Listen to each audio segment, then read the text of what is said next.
নামাজে সূরা পড়ার ধারাবাহিকতাটা কি?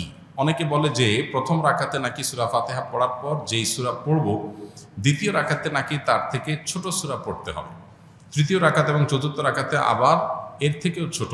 আবার অনেকে বলে যে প্রথম রাকাতে যে সূরা পড়ব দ্বিতীয় রাকাতে নাকি তার পরের সূরা পড়তে হবে, মানে প্রথম রাকাতে ৮০ নম্বর সূরা পড়লে নাকি পরের রাকাতগুলোতে তার ধারাবাহিকতায় অর্থাৎ ৮১, ৮২ বা তার পরের সূরাগুলো পড়তে হবে, আগেরগুলো পড়া যাবে না। তাহলে কোন নিয়মটা সঠিক, কিভাবে পড়তে হবে? আপনি যেটুকু বলেছেন এই সবগুলোই সঠিক এবং সবগুলো মেনটেন করতে হবে। সূরা নামাজের মধ্যে সূরা ফাতিহার পর অন্য সূরা মিলানোর ক্ষেত্রে মূলনীতি বা প্রিন্সিপাল হলো যে প্রথম রাকাতের তুলনা দ্বিতীয় রাকাতটা একটু ছোট করা সুন্নত।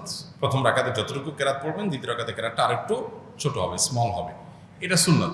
কিন্তু এটা যদি ব্যত্যয় হয়ে যায় তাতে কোনো মহাভারত শুদ্ধ হয়ে যাবে না, মহাভারত শুদ্ধ হয়ে যাবে না, অর্থাৎ কোনো সমস্যা হবে না, যা আছে তাই থাকবে, নামাজ হয়ে যাবে। বিধায় আপনার সুন্নার খেলাফ হবে, জাস্ট এইটুকু। এটাকে নিয়ে অনেক বড় করে দেখার কিছু নাই, তবে চেষ্টা করা ভালো যে প্রথম রাকাতে চাই দ্বিতীয় রাকাতটার জন্য কেরাত যেন একটু ছোট হয়, এটা নবী সাল্লাল্লাহু আলাইহি ওয়াসাল্লামের সুন্নাহ। সুন্নাহ না মানলে এটা লবণ কম হবে, তরকারি হয়ে যাবে, নামাজ হয়ে যাবে, কিন্তু এটা অনুত্তম হবে। আর ধারাবাহিকতা রক্ষা করাও সুন্নাহ, যেটা আপনি বলেছেন যে ৮০ নম্বর সূরা পড়ছেন প্রথম রাকাতে, তার এরপর ৮১ নম্বর পড়বেন, এভাবে ধারাবাহিকতা তার পরেরগুলো পড়বেন।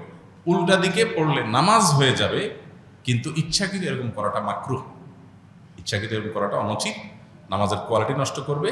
কিন্তু সুন্নত হলো ধারাবাহিকতা মেনটেন করা। ধারাবাহিকতা মেনটেন না করলে অনেক সময় বিশেষ করে সাধারণ আয়াতের ক্ষেত্রে অর্থ বিকৃতির সম্ভাবনা হতে পারে, যে প্রথমে একটা জিনিস পড়েছেন এরপর আরেকটা জিনিস পড়লেন, অর্থ বিকৃতির সম্ভাবনা যদি নাও থাকে, জিনিসটা সুন্নাহ পরিপন্থী করে তেলাওয়াতের আদবের খেলাফ, উল্টা দিকে তেলাওয়াত করে, এই জন্য ধারাবাহিকতা বজায় রেখে করাটা সুন্নত। এক্ষেত্রেও যদি কখনো আপনার ব্যতিক্রম হয়ে যায় তাতে যে গুনাহ হয়ে যাবে তা কিন্তু না, নামাজ হয়ে যাবে। ৫ ওয়াক্ত সালাতের পরে পড়ার জন্য দোয়া ও জিকির জানতে চাই। এ সম্পর্কে আসুন্নাহ ফাউন্ডেশন থেকে ছোট্ট একটা দোয়ার কার্ড আমরা বের করেছি, সেটা আপনারা সংগ্রহ করতে পারেন ফ্রি, এবং অনলাইন থেকেও সেটা ডাউনলোড করতে পারেন। প্রত্যেক ৫ ওয়াক্ত ফরজ নামাজের পর নবী সাল্লাল্লাহু আলাইহি ওয়াসাল্লাম যে আমলগুলো করতেন এর মধ্যে ১ নম্বর আমল হলো আল্লাহুম্মা আনতাস সালাম ওয়া মিনকাস সালাম তাবারাকতা ইয়া যাল জালালি ওয়াল ইকরাম পাঠ করা।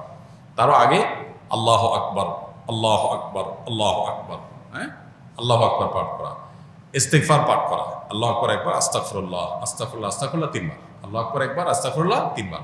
অনেকগুলো আমাদের মধ্যে আল্লাহু আকবার না, শুধুমাত্র ইস্তিগফার 3 বার, আস্তাগফিরুল্লাহ, আস্তাগফিরুল্লাহ, আস্তাগফিরুল্লাহ, এরপরে হলো আল্লাহুম্মা আনতাস সালাম ওয়া মিনকাস সালাম তাবারাকতা ইয়া যাল জালালি ওয়াল ইকরাম। এটা হলো সালাম ফেরানোর পরপর। এরপরে হলো আয়াতুল কুরসি, আল্লাহু লা ইলাহা ইল্লা হুয়াল হাইয়ুল কাইয়্যুম, পুরো আয়াতটা পড়া। তারপরে হলো সূরা ইখলাস, সূরা ফালাক, সূরা নাস একবার পাঠ করা।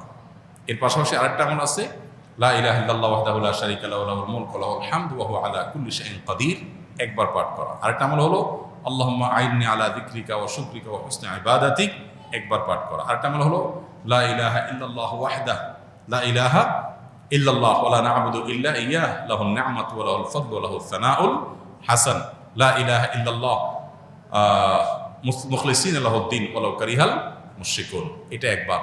এবং 33 বার সুবহানাল্লাহ, 33 বার আলহামদুলিল্লাহ, 34 বার আল্লাহু আকবার। এই আমলগুলো মোটামুটি ৫ ওয়াক্ত নামাজের পরে পড়াটা সুন্নাহ। ইমাম শাফিঈ রাহমাতুল্লাহর মতে নামাজে ইমামের পেছনে ফাতিহা পড়তে হবে, কিন্তু হানাফি আলেমগণ সূরা আরাফের একটি আয়াতের দলিলে বলেন ফাতিহা পড়া যাবে না। তাহলে এই আয়াত কি ইমাম শাফিঈ রহমতুল্লাহর চোখে পড়ে নেই? যে ভাই প্রশ্ন করেছেন তাকে বিনয়ের সাথে বলতে চাই যে বিষয়গুলোকে এইভাবে বিশ্লেষণ করবার সুযোগ নাই। একটা আয়াত, একজন ইমাম, স্বনামধন্য একজন ইমাম, লক্ষ লক্ষ কোটি মানুষ যাকে অনুসরণ করছেন, এলেমের মহাসমুদ্র, তার কাছে আয়াত চোখে পড়ে নাই এমনটি কোনো মুসলমানই মনে করার কোনো কারণ নাই। তাহলে বিষয়টা কি, যে আয়াত দিয়ে একটি মাযহাবের ওলামারা দলিল দিচ্ছেন, আরেক মাযহাবের ওলামা ইকরাম সেটাকে দলিল গ্রহণ করছেন না, কারণ কি? এর উত্তর হলো যে বিষয়টা ব্যাখ্যা সংক্রান্ত বিষয়।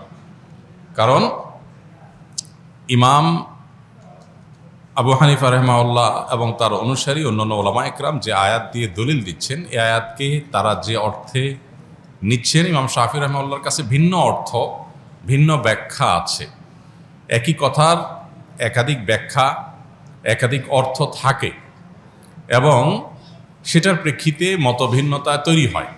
এটা বোঝার জন্য সবচাইতে উত্তম হলো নবী করিম সাল্লাল্লাহু আলাইহি সাল্লাম যখন সাহাবীদেরকে একটি অভিযানে পাঠিয়েছেন এবং বলেছিলেন, তোমরা যেই অভিযানে তোমাদের পাঠানো হচ্ছে, যে গোত্রের কাছে পাঠানো হচ্ছে, সেখানে গিয়ে তোমরা আসরের নামাজ পড়বে। নবী সাল্লাল্লাহু আলাইহি সাল্লামের এই নির্দেশ সবাই শুনেছেন এবং সবাই সেটাকে মানার জন্য প্রস্তুত ছিলেন। প্রতিমধ্যে যখন আসরের নামাজের ওয়াক্ত যায় অবস্থা হয়ে যাচ্ছে, তখন কিছু সাহাবী নামাজ পড়ে ফেললেন, কারণ ফরজ নামাজ ওয়াক্ত চলে যাচ্ছে, তাহলে হারাম হবে, এই জন্য তারা পড়ে ফেলেছেন। আর কিছু সাহাবী তারা পড়েন নাই, তারা যথাস্থানে গিয়ে তারপরে আদায় করেছেন। এখন প্রশ্ন হলো, এই সাহাবীদের কারোর কাছে কি নবীর নির্দেশ যায় নাই? ব্যাপারটা এরকম না, উভয়ের কাছে নবীর নির্দেশ গেছে, কিন্তু তারা দুই দল দুইটা আমল করেছেন। কেন?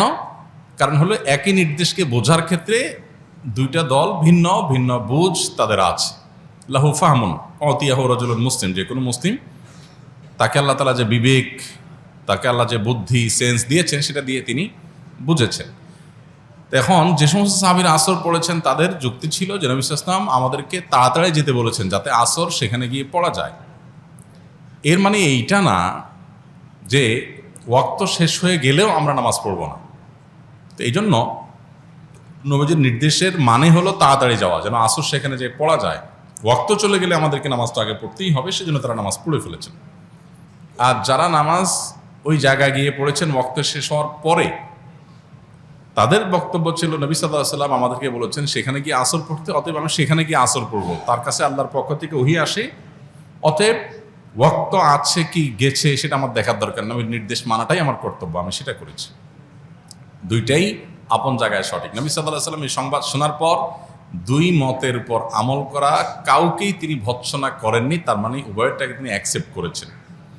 তো কোরআন এবং হাদিসের ক্ষেত্রে মুজতাহিদ ইমামগণ যখন কোনো ইস্তিহাদ গবেষণা করে কোনো আয়াত থেকে, কোনো হাদিস থেকে কোনো মাসআলা উদ্ঘাটন করেন বিভিন্ন মূলনীতির আলোকে, তো সেটা একই আয়াত থেকে একাধিক ব্যাখ্যা, একাধিক অর্থ, একাধিক বিশ্লেষণ, একাধিক মর্ম, এটার ভিত্তিতে একাধিক মত সৃষ্টি হতে পারে। এক্ষেত্রে আমরা জিনিসগুলোকে এত সহজে কনক্লুশনে নিয়ে আসা, এত সহজে যোগ বিয়োগ করে ফেলাটা, এটা হলো আমাদের জ্ঞানের স্বল্পতার কারণে, কিংবা আমরা পুরো বিষয়টাকে ভালো করে না বোঝার কারণে। অতএব এই সমস্ত বিষয়কে কেন্দ্র করে সম্মানিত ইমামদের সম্পর্কে আমাদের কোনো অশ্রদ্ধা যেন না হয়, সেটা কোনো ইমামের প্রতিই না। এমনকি কারোর মতের উপরে যদি আমরা আমল নাও করি, তারপরেও আমরা তার মতকে শ্রদ্ধা করতে হবে, কারণ তিনি তার এই মত প্রকাশ করতে গিয়ে যে ইস্তিহাদ করেছেন, এটার কারণে আল্লাহর কাছ থেকে তিনি সওয়াব পাবেন, বিনিময় পাবেন। তো আমি সমালোচনা করে গুনাহগার হওয়ার সুযোগ কোথা থেকে থাকে? আস-সুন্নাহ ফাউন্ডেশন, উম্মার স্বার্থে সুন্নাহর সাথে।